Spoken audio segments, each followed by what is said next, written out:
हाय, मी नीलम. आपल्या बोलकी पुस्तके आणि सप्तरंग 594 या चॅनलवर नेहमीच आपण काहीतरी सगळं वेगळं वेगळं घेऊन येत असतो, नाही का?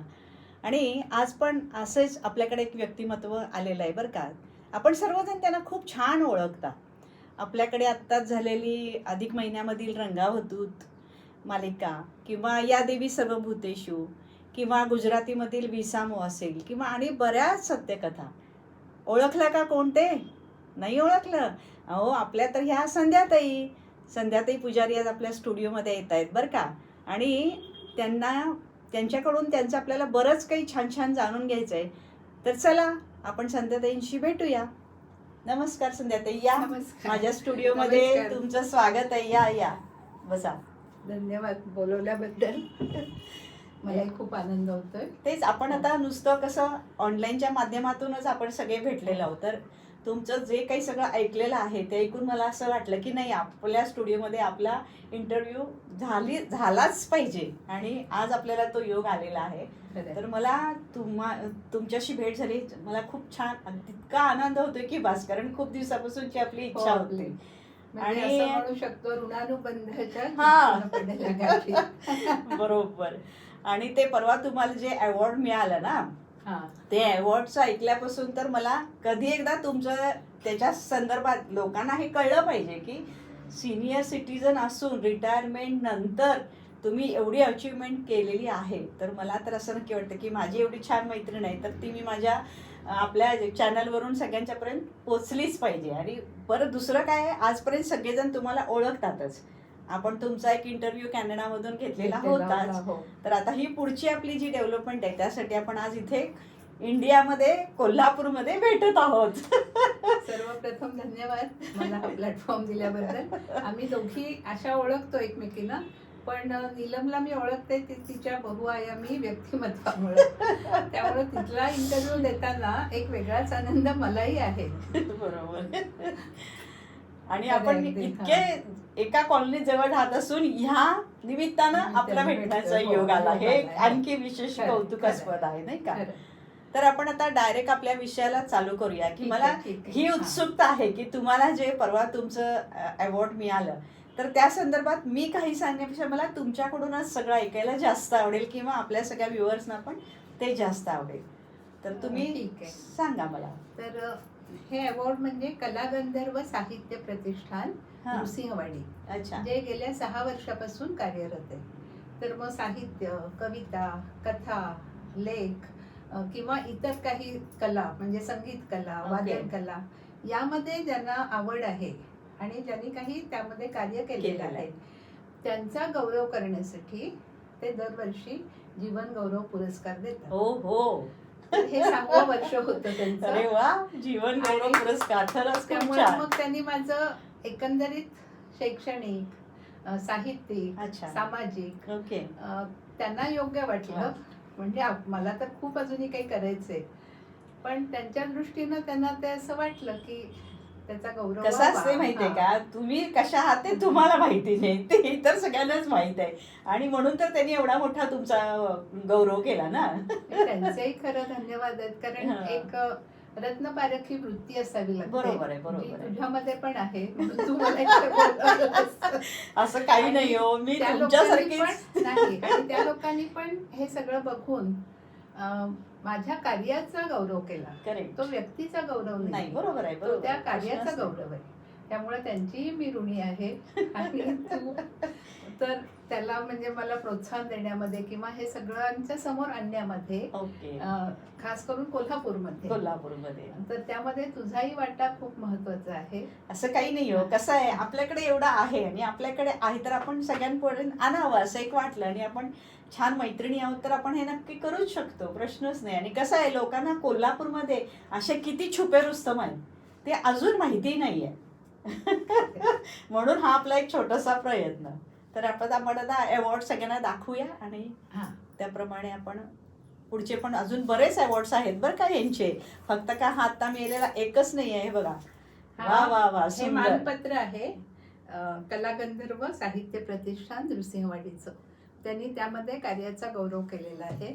आपण आता हे 1 मिनिटात वाचनच करूया ह्याचं बरं का, म्हणजे आणि आपल्याला सगळ्यांना एका तिचं- मिनिटात त्यांचं ओव्हरऑल सगळंच आपल्याला लक्षात येईल. तिचं वाचन इतकं प्रभावकारी आणि छान आहे. थँक्यू त्यामुळे थँक्यू. मलाही खूप कमेंट्स येत असतात की त्या खूप गोड आवाजामध्ये आणि छान वाचतात आणि सांगतात. तर मला हा लाभ मिळालेला आहे.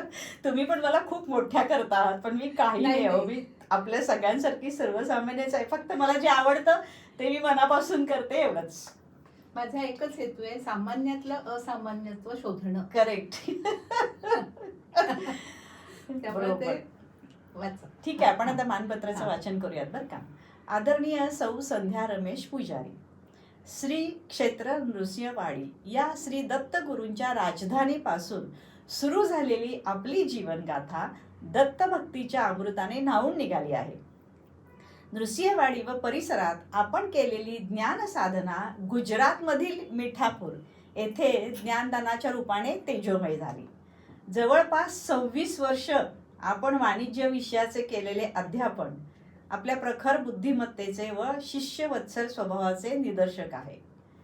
सांसारिक व व्यावहारिक जबाबदाऱ्या समर्थपणे पार पाडत असताना आपण आपल्या अंतरंगी असणारे साहित्य निदान सदैव वृद्धिंगत केले. कथा, कविता, ललित लेखन, एकांकिका अशा साहित्याच्या विविधांगी छटा आपल्या लेखणीतून आपण प्रभावीपणे साकारल्या. पारिजात हा कविता संग्रह आहेच ना आपल्याकडे, आपण तोही बघूया. पारिजात हा कथा संग्रह आपण इथे बघू शकता. हा पारिजात हा त्यांचा लिहिलेला कथा संग्रह आहे. त्यानंतर सामाजिक आशय संपन्न आपल्या अनेक कथा, हिंदी एकांकिका, गुजराती काव्यनिर्मिती अशा वैविध्यपूर्ण साहित्य निर्मितीतून आपण साहित्य शारदेची उत्कट अर्चना केली. मराठीबरोबरच हिंदी, गुजराती, संस्कृत व इंग्रजी या भाषांवर आपल्या असलेल्या प्रभुत्वामुळे अनेक कार्यक्रमांचे आपण केलेले निवेदन संस्मरणीय ठरले. दत्तावतारी संत श्री पंत महाराज बाळेकुंद्रीकर यांच्या जीवनचरित्राचे आपण केलेले लेखन हा आपल्या साहित्यिक प्रतिभेचा सर्वोच्च मानबिंदू आहे. हे सुद्धा आपल्याला पुस्तक इथे त्यांनी लिहिलेलं बघायला मिळेल. हा जीवन गौरव पुरस्कार म्हणजे आपल्या शैक्षणिक क्षेत्रातील योगदानाबरोबरच आपल्या व्यासंगपूर्ण तात्विक बैठकीचा यथार्थ सन्मान आहे. मांगल्याचा स्पर्श लाभलेली आपली व्यासंगयुक्त साहित्य साधना उत्तरोत्तर बहरत जावो ही श्री दत्तचरणी प्रार्थना. दिनांक रविवार 23 नोव्हेंबर 2025 कला गंधर्व महोत्सव नृसिंहवाडी येथील मिळालेला हा पुरस्कार.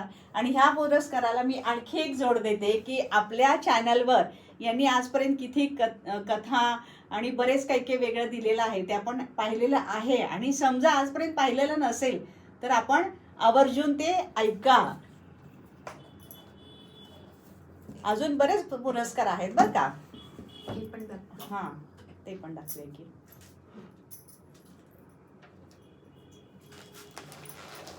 हा बघा, कला गंधर्व साहित्य प्रतिष्ठान नृसिंहवाडी त्यांनीच हा जीवन गौरव पुरस्कार दिलेला आपल्याला इथे मी दाखवते आहे. वा वा, खूप सुंदर. मलाच असं वाटायला लागलं की मीच नशीबवान आहे की अशा व्यक्तीच्या संपर्कात येऊन मी त्यांच्याबरोबर काहीतरी थोडंफार करू शकले. त्यामुळं I am so happy with you. आणि आता हे काय तुम्ही सांगा आणि मग आपण दाखवूयात.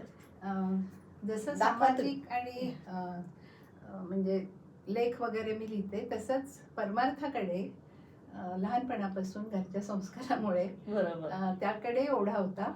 आणि बेळगावजवळ बाळेकुंद्री म्हणून एक गाव आहे, तिथले संत ओके जे पूर्व पुण्याईनं माझे पणजोबा पण आहेत. अच्छा, म्हणजे आता नाही येत ते, ओके, त्यांची समाधी आहे तिथं. तर त्यांच्यासाठी जे मी लेखन किंवा प्रवचन वगैरे जे केलेलं आहे ते सगळं लक्षात घेऊन त्यांनी मला हा पुरस्कार त्यावेळेला दिलेला. माझं गाव माझं बोधपीठ हे त्यांच्याकडून चालवलं जातं. अभिजित पंत बाळेकुंद्री, लतात्या जमखंडीकर ते सगळे त्यामध्ये कार्यरत आहेत. तर त्यांना असं वाटलं की हे कार्य आपण गौरवलं पाहिजे. त्यामुळं हे जे सगळं कार्य आहे ते ईश्वरचरणीच अर्पण करते, कारण मी निमित्त मात्र आहे त्यासाठी.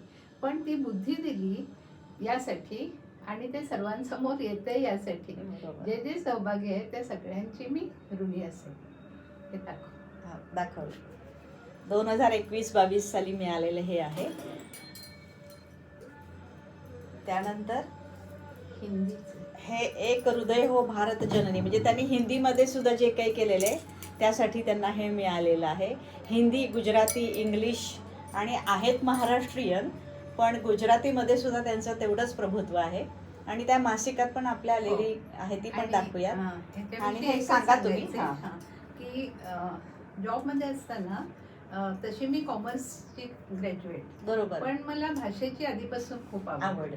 त्यामुळं मग तेव्हा मी एक परीक्षा दिली, साधीच परीक्षा होती, हिंदी प्रवेश परीक्षा. ओके.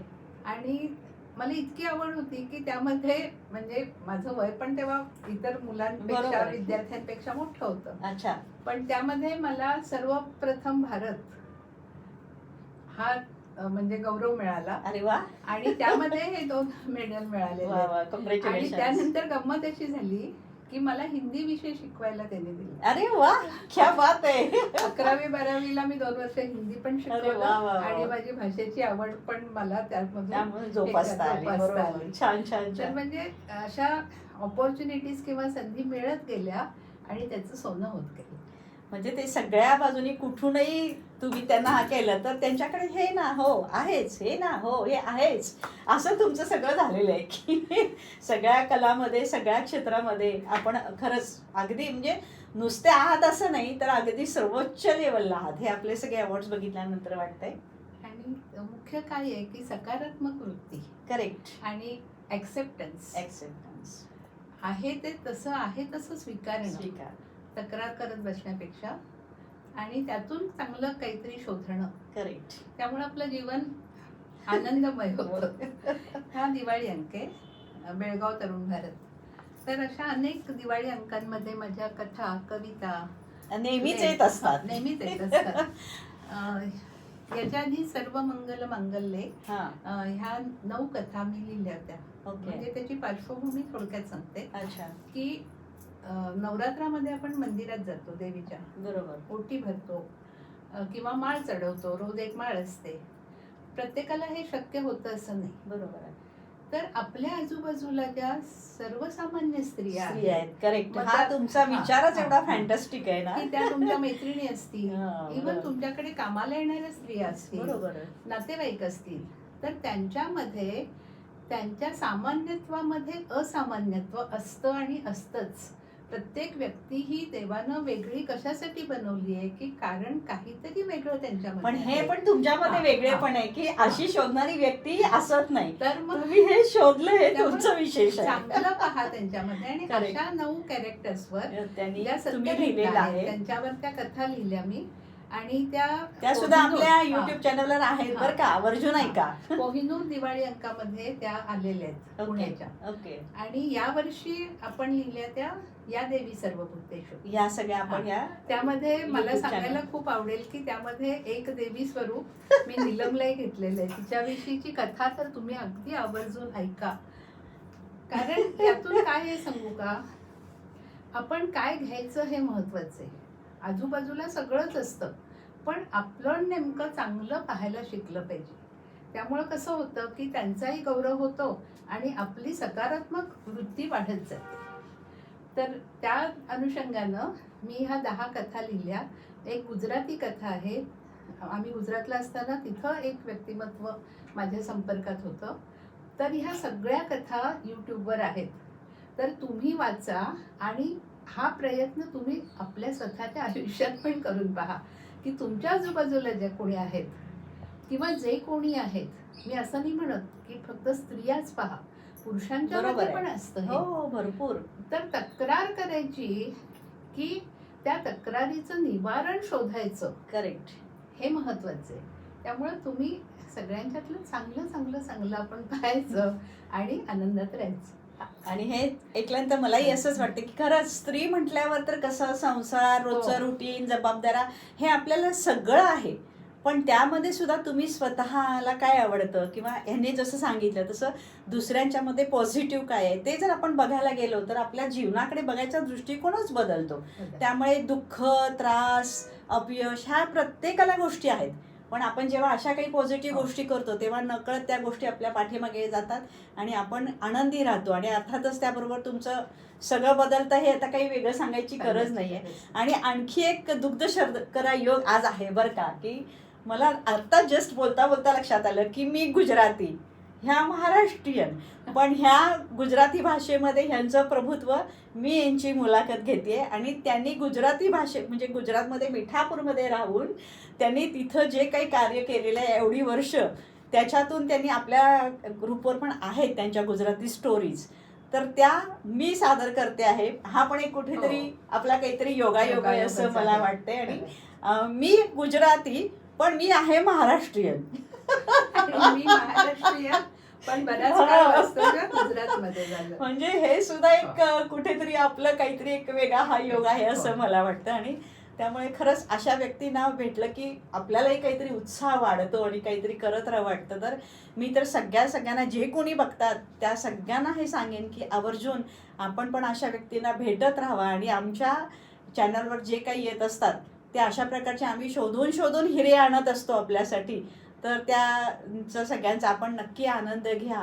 आणि अशाच आणखी वेगवेगळ्या विषयांच्यावर आपण नेहमीच भेटत राहू. आणि आपल्याकडे आता इथून पुढे सुद्धा संध्याताई परत येणार आहेत बरं का, पण ते सुद्धा काहीतरी मॅजिक असेल तर ते काय आहे ते तुम्हाला त्याच्या पुढच्या व्हिडिओमध्येच कळेल. तर तुम्ही नक्की आमच्या चॅनलला नेहमी भेट देत राहा. सगळ्यांना शेअर करा, कमेंट करा आणि पुढच्या येणाऱ्या छान व्हिडिओसाठी वाट बघत राहा. धन्यवाद. धन्यवाद.